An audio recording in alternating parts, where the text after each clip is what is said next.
السلام علیکم ورحمۃ اللہ وبرکاتہ۔ جب کوئی مچھلی پانی کے اندر خود سے مر جائے اور اوپر تیرنے لگ جائے، اس کا کھانا کیسا ہے، حلال یا حرام؟ وعلیکم السلام ورحمۃ اللہ وبرکاتہ۔ مچھلی ایسا جاندار ہے جسے شریعت نے حلال قرار دیا ہے، وہ خود بخود مر جائے یا اسے پانی سے نکال کر خود مارا جائے۔ ظاہر ایسے ذبح کرنے کی صورت تو نہیں ہوتی، تو یہ مردہ جاندار بھی حلال ہے۔ رسول اللہ صلی اللہ علیہ وسلم سے سمندر کے پانی کے متعلق سوال ہوا تھا، تو آپ نے اس کا جواب دیتے ہوئے اضافی الفاظ بیان فرمائے تھے کہ الحل میتتہ، سمندر کا جو مردار ہے یہ بالکل حلال ہے۔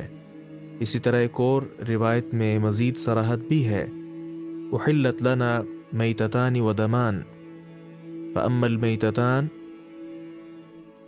فالجراد والحوت۔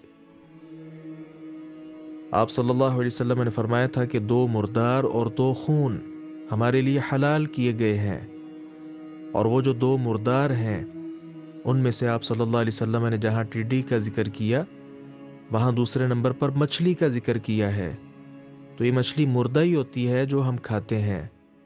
اس کے علاوہ بقیہ جو حلال جانور ہیں، جاندار ہیں، اگر وہ مر جائیں تو ان کا کھانا حرام ہے۔ قرآن کریم میں بھی اس کا تذکرہ موجود ہے، لیکن مچھلی کا اور ٹڈی کا استثناء ہو گیا، لہذا یہ مردار بھی حلال ہیں۔ السلام علیکم ورحمۃ اللہ وبرکاتہ۔